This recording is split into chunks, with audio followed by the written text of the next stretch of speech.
Un saludo a todos, me siento bendecido por parte de Dios de estar nuevamente en este nuestro video número 3, en el cual Dios va a hablar poderosamente a nuestra vida. Mi nombre es Carlos Martínez. En el video anterior estuvimos viendo acerca de que el desorden para Dios es cuando no estamos en la posición correcta o en el nivel el que Él nos necesita. Ahora continuaremos en el mismo capítulo 1 del libro de Génesis, versículo 2, donde habla de que la tierra estaba desordenada y vacía y que el Espíritu de Dios se movía sobre la faz de las aguas. Hablaremos sobre las tinieblas que estaban sobre la faz del abismo y estaremos hablando también de que Dios separó las tinieblas de la luz y que fue el primer día. Bueno, entonces comenzaremos hablando acerca de algo de las tinieblas. Las tinieblas también son una creación de Dios. Dice el libro de Isaías, el profeta, que Dios creó las tinieblas. Es decir, las tinieblas existentes no eran casualidad, no eran cosa de la nada. El profeta Amós nos dice en el capítulo 4 que Dios es el que hace que de las tinieblas resplandezca la mañana. En el abismo también es una creación de Dios. Podemos ver en el Salmo 33 que dice la Biblia que los abismos son depósitos de Dios. Lo podemos ver más adelante cuando Dios trae juicio sobre la tierra, que dice que de los abismos abrió las grandes fuentes y brotó agua. Entonces trajo ese juicio terrible el Señor. El libro de Proverbios nos dice Salomón que Dios con su sabiduría fundó los abismos, con su ciencia. Es decir, aunque para nosotros la mente humana no tiene medidas el abismo, para Dios sí, Dios sabe cuánto miden, Dios sabe perfectamente porque es su creación, no se sale del control de Dios. En el Salmo 135 dice que Dios hace con los abismos lo que Él quiere, lo que Él necesita. Entonces entendemos de arranque que las tinieblas y la oscuridad estaba como una forma de tapa sobre los abismos. De ahí lo que nos sigue diciendo ahora la palabra de Dios es que el Espíritu de Dios se movía sobre la faz de las aguas, sobre esa inmensidad. Es decir, el Espíritu de Dios, que es Dios mismo, el Espíritu de Dios no es una cosa separada de Dios. El Espíritu de Dios no es una persona de la Trinidad. Es Dios mismo trabajando en su proyecto.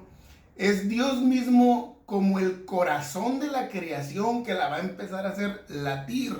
Es Dios mismo como el motor de este mundo que va a echar a andar, a funcionar todo. Y dice que se movía. Es decir, estaba en acción como una fuerza todopoderosa para empezar a crear este mundo maravilloso que Él nos ha dado. Quiero decir antes de avanzar que no hay pecador, por negros que sean sus pecados, oscuras que sean sus intenciones, que se asemejen a las tinieblas que había en ese tiempo. No hay algo tan así de malo que el Espíritu de Dios no pueda perdonar o no pueda alumbrar a esa persona, por oscuro que sea su camino. Si esta persona se arrepiente y abre su corazón, no hay nada que pueda detener ese poder glorioso de Dios para que tú seas una persona diferente. No hay tristeza o depresión tan profunda como los abismos, o que no le mires la medida o el fin, que el Espíritu de Dios no pueda llenar, que el Espíritu de Dios no pueda sanar en ti. No hay por la cantidad grande que tengas de problemas, por la cantidad inmensa que tengas de enemigos, por situaciones o tribulaciones tan fuertes como las olas del mar o tan inmenso como el mismo mar, no hay que Dios con su Espíritu Santo no le pueda poner fin a tu situación. Lo que tienes tú que hacer es dejar que el Espíritu de Dios se mueva en ti, para que veas todos esos gigantes de pecado, todos esos gigantes que llegan y atosigan tu vida, los mires en el suelo, rendidos ante la obra gloriosa que Dios quiere hacer en estos tiempos. No es un plan, no es un método, no es una forma en la que tú puedas resolver tu vida. No es un centro de rehabilitación, no son terapias, es el poder del Espíritu de Dios, no son medicamentos, no hay una droga, es la fuerza de Dios obrando en ti. Esto que vas a empezar a sentir tú por medio de estos videos que estamos haciendo es el alcance que tiene el Espíritu de Dios al usar todos los medios y poder llegar a los corazones que se rinden, que se humillan ante Él. A Dios no lo limita una pantalla, no lo limita el espacio, no nos limita la distancia. Es buscando los corazones que quieran caer rendidos ante Él, para que tú puedas conocer de una manera personal lo que Dios hace. Esto es la Iglesia Apostólica de la Fe en Cristo Jesús. Una iglesia que nació en medio del fuego de Dios, en medio de los milagros, en medio del poder, en medio de la unción. Por eso tú tienes que saber que nuestra doctrina es diferente, es fuerte, debe de ser rígida porque se busca la santidad y el agrado de Dios. Nosotros necesitamos siempre buscar que Dios vea en nosotros esa santidad que Él necesita para usar a alguien. Mucha gente critica a la iglesia, mucha gente la abandona buscando un lugar más relajado, buscando un lugar que se adapte más a sus pasiones, a lo que ellos necesitan, pero lo que Dios quiere de una iglesia es que sea el reflejo del poder que Dios tiene para el mundo, para la humanidad. La iglesia no llegó para ser una iglesia más. Por eso muchos movimientos religiosos o cristianos no creen en el mover de Dios, no creen en la fuerza del Espíritu Santo, porque cuando empieza a florecer, no saben qué hacer con ella. Bíblicamente podemos darnos cuenta cuando los filisteos derrotaron al pueblo, se llevaron el arca del pacto que simbolizaba la presencia de Dios. Ellos no supieron qué hacer con esa presencia de Dios. Se llenaron de tumores, se llenaron de miedo, de terror, de pavor, y tuvieron que desecharla porque no supieron qué hacer con ella. Eso pasa en estos tiempos con muchos cristianos. No saben qué hacer con la presencia de Dios y prefieren decir que no hay mover de Dios, que el Espíritu de Santo no es así, y lo quieren metodizar en cosas humanas que ellos sí pueden controlar. Pero el Espíritu de Dios es una fuerza que no ha llegado para hacer daño, sino ha llegado para que el hombre realmente tenga una oportunidad de cambio. Cuando llegamos aquí en la porción que dice la Biblia, y dijo Dios, es cuando Dios habla, pasa algo. Cuando Dios se expresa hacia la humanidad con su palabra poderosa, las tinieblas no pudieron resistir ante el llamado de su Creador.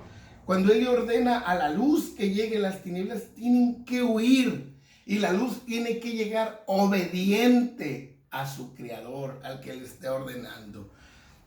Esto pasa hoy en día en los seres humanos. ¿Cuántas veces Dios habla y hay gente que sigue huyendo del llamamiento? Siguen huyendo del propósito eterno. Y hay otra gente que hemos llegado obedientes, rendidos ante la palabra de Dios. Vienen a mi mente dos ejemplos. El ejemplo de Abraham, cuando Dios lo llama, él deja familia, deja casa, deja posesiones y se va a la tierra prometida creyéndole a Dios y le fue bien. También Jonás recibe el llamado, el mensaje de Dios, pero él se va huyendo, él se va desobedeciendo a Dios y le va de una manera terrible. ¿Tú qué vas a hacer ante el llamamiento que Dios te está haciendo hoy por medio de este video?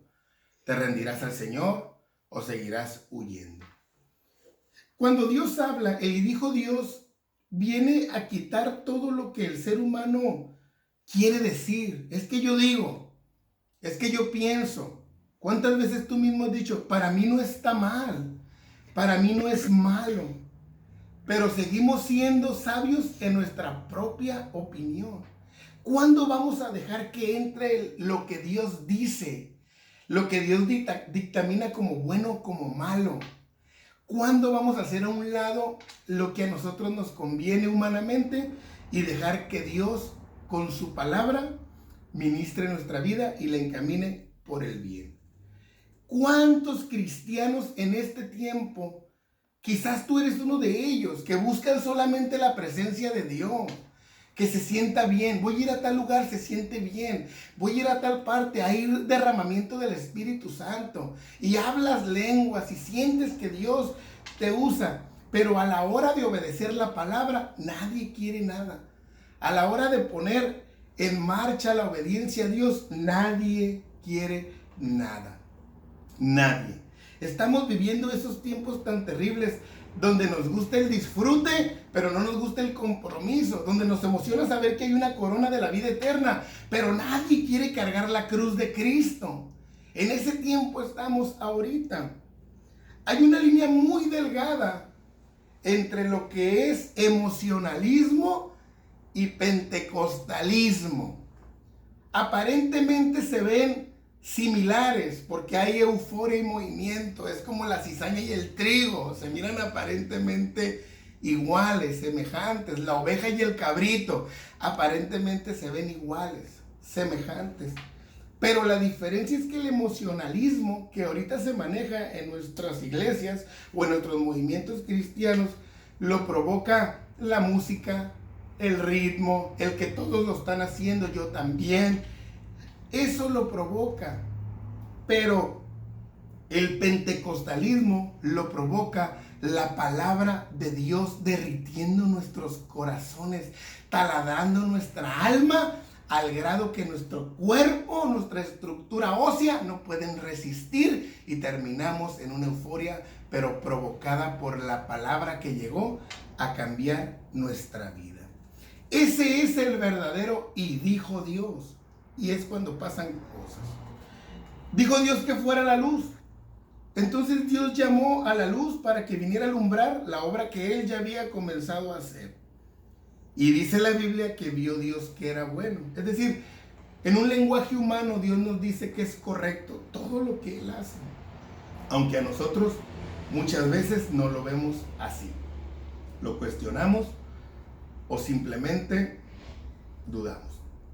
Separó la luz de las tinieblas. Las tinieblas vienen y simbolizan ese gobierno de Satanás, sus huestes, sus potestades. El desvío de la gente, el pecado, el andar en un camino incorrecto. Y la luz representa a Cristo, que Él viene a alumbrar al mundo, a salvar al pecador, al perdido, a enmendar su camino, a resplandecer sobre nosotros. Representa la vida eterna. Hay dos paralelismos desde el comienzo. Y hay una separación entre los dos. Vivimos en el mismo mundo. Ahí vamos, lado a lado. Trabajamos en las mismas empresas. Hacemos deporte en las mismas canchas. Compramos en los mismos supermercados. Agarramos el mismo transporte. Vamos palmo a palmo, lado a lado. Pero separados entre sí. Por la obediencia a Dios. Porque hay quienes estamos formando el reino de Dios y hay quien no. ¿Tú de qué lado estás en este tiempo? Ese es el verdadero reino de Dios en esta tierra. Alabado sea el Señor. Entonces, ¿qué comunión hay entre la luz y las tinieblas? El que está al lado de la luz es el que ha dejado que el Espíritu de Dios que se mueve lo cambie. Y el que está del lado de las tinieblas es el que ha seguido atado por el diablo. Y la Biblia dice que no podemos servir a dos amos. ¿Por qué no? Porque a uno le vamos a quedar mal. Bueno, es una bendición estar con ustedes nuevamente. Voy a cerrar este tema tan maravilloso de Dios diciéndote que Dios, que es el que llamó que de las tinieblas resplandeciera su luz, es el que te está llamando para resplandecer en ti hoy.